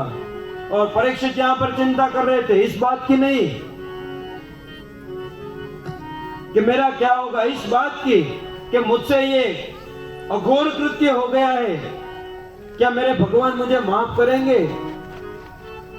माफ यानी कि उनके लिए माफी अलग है, उनके लिए माफी यानी कि सजा। अगर मुझे सजा देते तो सबसे बड़ी बात है। शमीक ऋषि के शिष्य वहां पर पधारे। राजा कहा है कि राजा, हमारे गुरुपुत्र श्रृंगी के द्वारा आपको श्राप दिया गया है कि सप्तमे आहनी, आपके सप्तमे आहनी, उसके दो मतलब बताए गए। द्रविड़ यानी कि साउथ के जो विद्वान है वो कहते हैं सप्तमे आहनी यानी कि उस श्राप के 12वें दिन मृत्यु। 5 दिन तो ढूंढने में चले गए कि कैसे क्या प्रयोजन किया जाए। और जो दूसरे विद्वान है उत्तर को कहते हैं सप्तमे आहनी यानी 7वें दिन ही उनकी मृत्यु। तो दो मत है, दोनों आपके सामने मैं रख रहा हूं। जब इस प्रकार का संबोधन ऋषि के शिष्यों ने परीक्षित से कहा, परीक्षित नाचने लगे, कूदने लगे। उसने कहा कि हे नाथ, तुम कितने दयालु हो, तुमने मेरी अरज सुन ली। ये मेरे लिए कोई दंड या श्राप नहीं, ये तो मेरे लिए वरदान है, ये तो मेरे लिए आशीर्वाद है। अपने पुत्र जन्मेजय को राज्य अधिकार देने के बाद अनशन व्रत लेकर निकल पड़े हैं अपनी गति को सुधारने के लिए। गंगा जी के किनारे आए बड़े बड़े विद्वानों से प्रश्न करते हैं कि मुझे इस प्रकार से श्राप मिला है, मेरी गति कैसे शुभ हो, मेरी गति कैसे मंगलमय हो, मैं ऐसा कौन सा कर्म करूं? किसी ने कहा व्रत करो, किसी ने कहा जप करो, किसी ने कहा चंद्रायण व्रत करो, किसी ने कहा भगवान के नाम का जप करो। जिसके बाद जैसी मति थी वैसा जवाब दिया, लेकिन उनको संतोष नहीं हुआ। और नारद जी है वो मीडिएटर है, एक सिरे से दूसरे सिरे तक पहुंचाने का जो काम है वो नारद जी करते हैं। नारद जी को पता लग गया कि ये तो आंख होते हुए भी अंधा है, गुरु को ढूंढ रहा है, अगर गुरु नहीं मिले तो इसका समय तो ऐसे व्यतीत हो जाएगा, इसकी गति कैसे शुभ होगी। सुखदेव जी महाराज के पास में नारद जी पधारते। नारद जी ने उनको समझाया, बात की। सुखदेव जी महाराज ने कहा कि जिसने ऐसा कृत्य किया है उसकी गति तो अशुभ होने ही वाली है, उसको तो साप डंक मारेगा ही, उसमें मैं क्या कर सकता हूँ। श्राप दिया है तो सत्य है, होने ही वाला है, और ऐसा कर्म किया ही क्यों। नारद जी बोले ऐसे काम होगा नहीं। तो उनको उदाहरण दृष्टांत के द्वारा समझाया कि सुखदेव जी महाराज आपके सामने एक अंधा है व्यक्ति, वो देख नहीं सकता है, और उसके थोड़े कदम आगे कुआं है, वो तो चलते हुए जा रहा है, अगर उसे रोका नहीं जाएगा तो वो गिर जाएगा, अगर वो गिर के मर जाएगा तो उसे पाप किसको लगेगा। सुखदेव जी कहते वो सारा पाप मुझे लगेगा, क्योंकि वो अंधा है, मैं अंधा नहीं हूं, मेरे पास तो आंखें है, अगर मैं चाहता तो उसे रोक सकता था।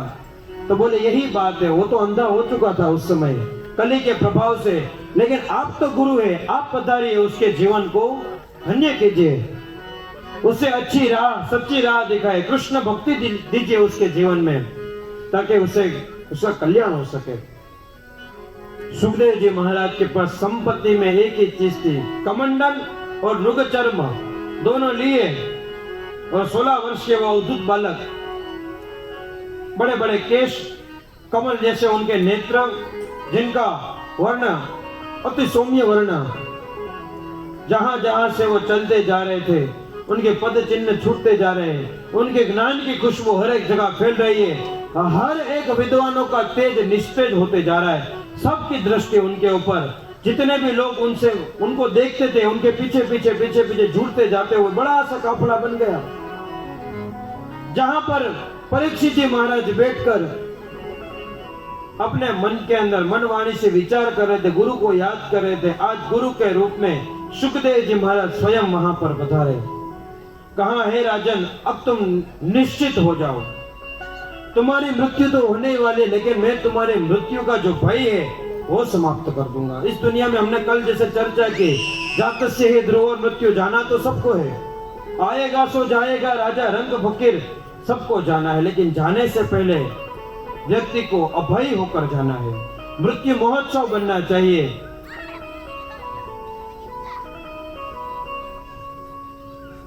परीक्षित जी महाराज ने गुरुदेव का आसन लिया, आसन बिछाया, कमंडल लिया, कमंडल को लेकर गंगा जी का जल उसमें लिया। सुखदेव जी महाराज के लिए व्यासपीठ बनाई और उनके चरणों के पास परीक्षित जी महाराज बैठे हैं। और परीक्षित जी महाराज ने अपने बहुत सारे मन के प्रश्नों में से सबसे पहला प्रश्न यह किया कि जिसकी मृत्यु समीप में हो उसे क्या करना चाहिए। जीव मात्र का कर्म क्या है, जीव मात्र सृष्टि में क्यों आता है,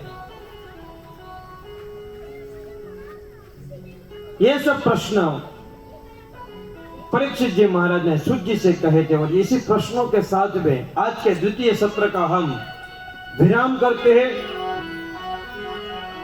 कल की कथा इसी प्रश्नों के साथ में आरंभ होगी। समय सर सब भक्तजन पधारे ताकि हम समय सर इस कथा को समय के ऊपर पूर्ण कर सके। कथा के बाद महाप्रसाद भी रखा गया है, सभी भक्तजन प्रसाद का पान करके ही जाए। आइए 2 मिनट हरिनाम संकीर्तन करते हैं, तत्पश्चात आरती करेंगे और आज के सत्र का विराम करेंगे। जय हो। के जय जय राधे कृष्ण राधे गोविंदा, जय जय राधे कृष्ण राधे गोविंदा, जय जय राधे कृष्ण राधे गोविंदा, जय जय राधे कृष्ण राधे गोविंदा। जिसके हृदय में जगन्नाथ है वो दोनों हाथ उठाएंगे, जिनके हृदय में जगन्नाथ है वही हाथ उठाएंगे, जिनके नहीं है वो मत उठाना। तो जिसके हृदय में जगन्नाथ भगवान विराजमान होते दोनों हाथों को उठाते हुए प्रेम से हरि ओम।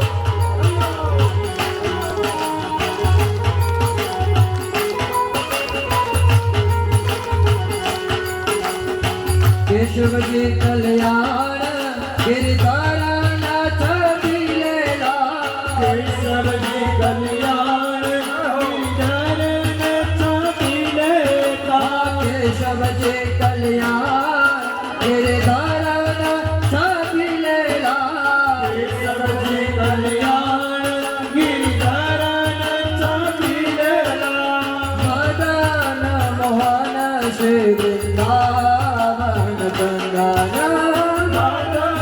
मोहन श्री वृंदावन गंगा, मदन मोहन श्री वृंदावन गंगा, मदन मोहन श्री वृंदावन गंगा। जय जय राधे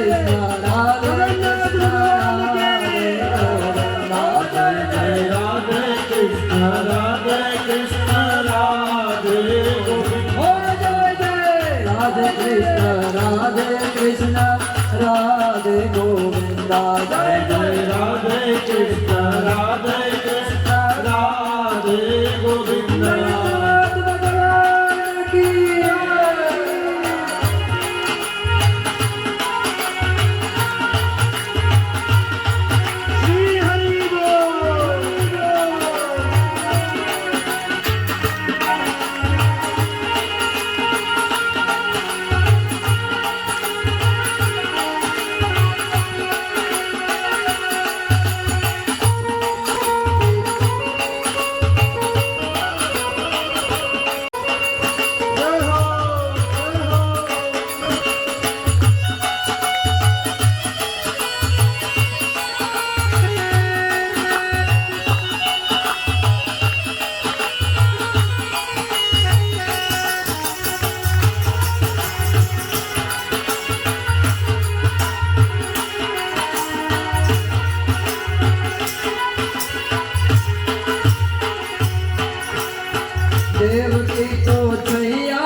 के उठताय मुखंदाना मुख देख के उठताय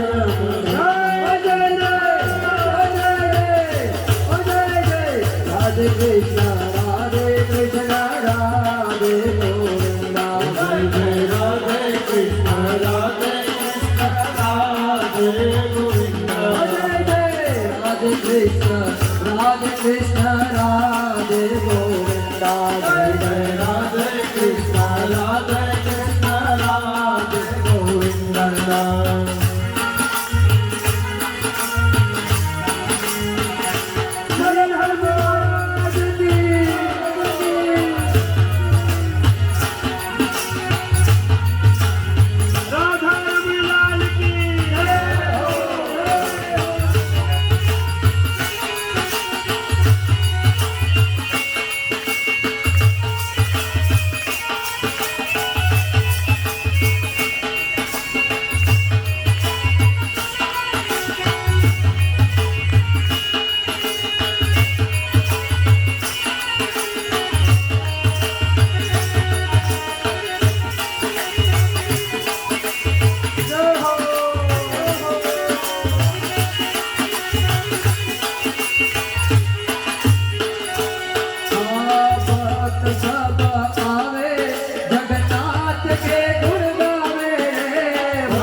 जगन्नाथ जी बोलो जगन्नाथ जगन्नाथ जगन्नाथ जी बोलो जगन्नाथ जगन्नाथ जगन्नाथ जी बोलो जय जय राधे कृष्ण राधे कृष्ण राधे गोविंदा जय जय राधे कृष्ण राधे कृष्ण राधे गोविंदा जय जय राधे कृष्ण राधे कृष्ण राधे गोविंदा जय जय राधे कृष्ण राधे कृष्ण राधे गोविंदा जय जय राधे कृष्ण राधे कृष्ण राधे गोविंदा जय जय राधे कृष्ण राधे कृष्ण राधे गोविंदा जय जय राधे कृष्ण राधे कृष्ण राधे गोविंदा जय जय राधे कृष्ण राधे कृष्ण राधे गोविंदा जगन्नाथ जगन्नाथ जगन्नाथ जगन्नाथ जगन्नाथ जगन्नाथ जगन्नाथ जगन्नाथ मेरो नाथ जगन्नाथ मेरो नाथ जगन्नाथ मेरो नाथ जगन्नाथ जगन्नाथ जगन्नाथ ओ मेरो नाथ हो के नाथ मेरो नाथ जगन्नाथ मेरो नाथ जगन्नाथ मेरो नाथ जगन्नाथ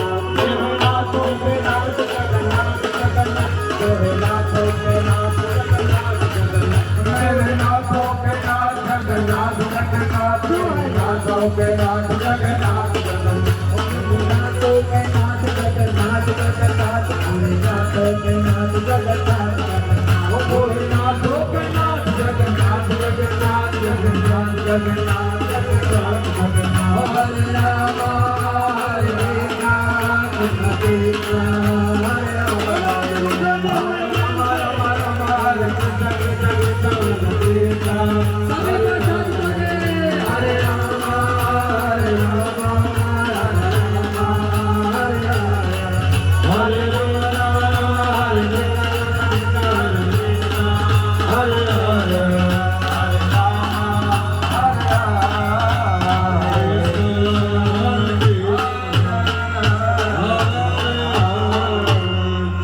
प्रेम से बोलिए भागवत भगवान की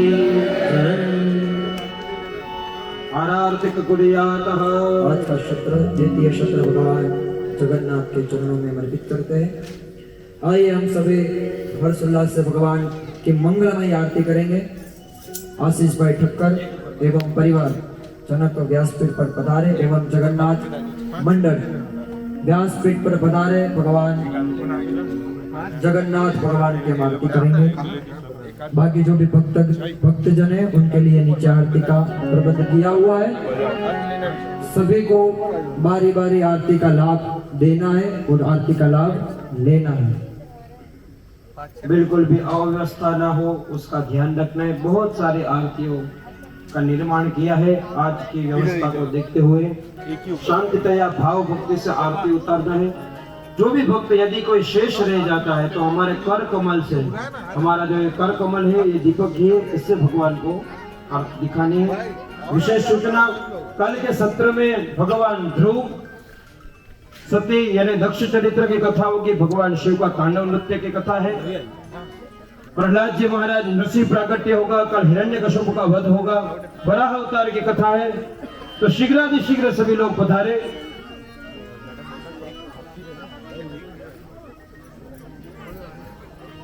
प्रेम से बोले जगन्नाथ भगवान की जय। जिनके हृदय में राम वसते हैं वैसे कल हमारे संत शिरोमणि जलाराम बापा की जन्म जयंती है। रखोली जलाराम मंदिर के अंदर सभी भाई भक्त अवश्य पधारे।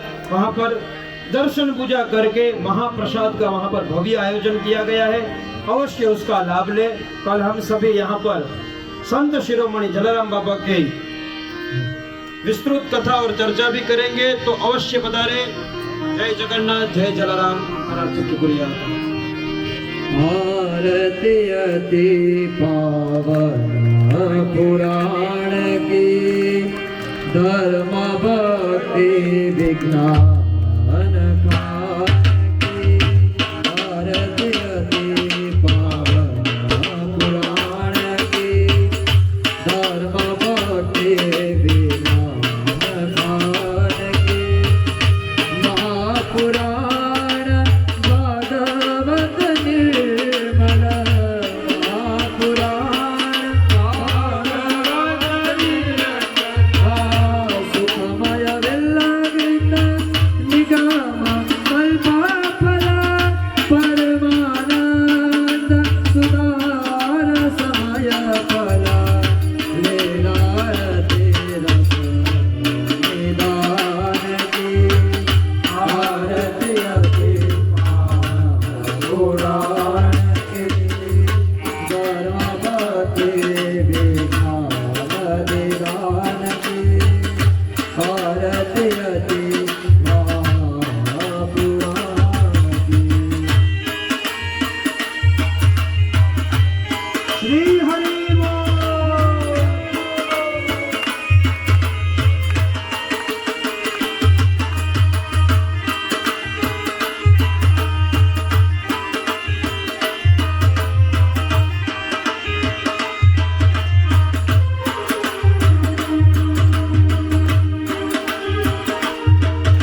बलभद्र भगवान के, सुभद्रा माता के, जगन्नाथ भगवान के।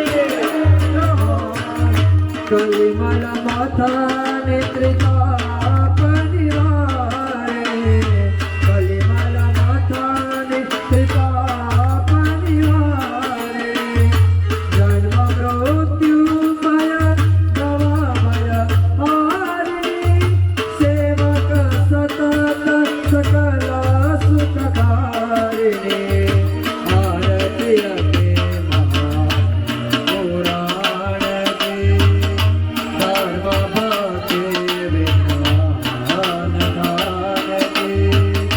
विषय विलास विमोह विनाशिनी, विषय विलास विमोह विनाशिनी।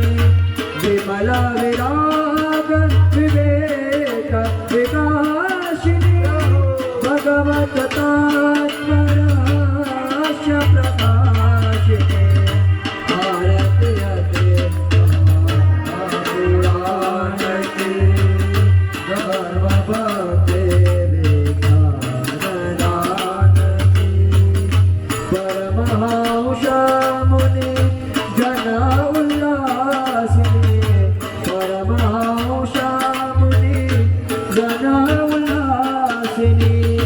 रसिक हृदय रस रास विलासिनी, भक्ति मुक्ति रस प्रेम सुहासिनी।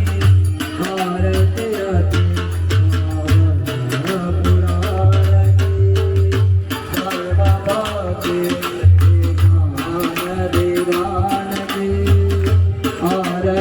गाते महापुराण की जय हो।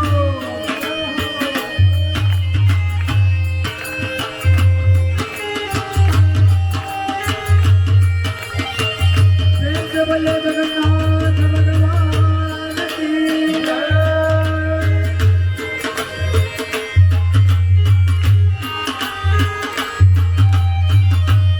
बोलो बलराम भगवान की जय।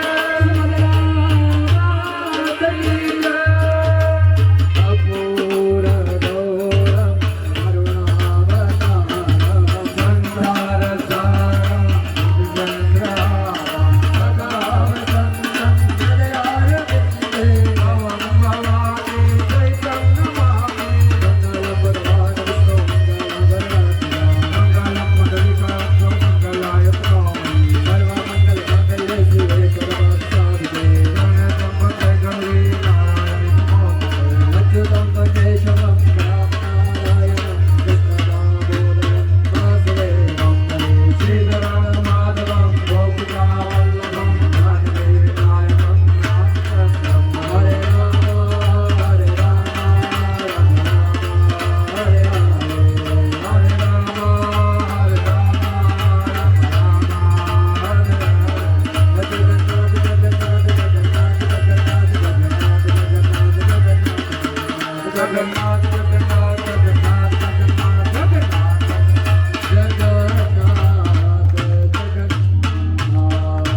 जलेन शीतलीकरणं महा यानिकानि च पापानि जन्मान्तरकृतानि च तानि सर्वाणि नश्यन्तो प्रतीक्षां पदे देवबन्दना देवबन्दना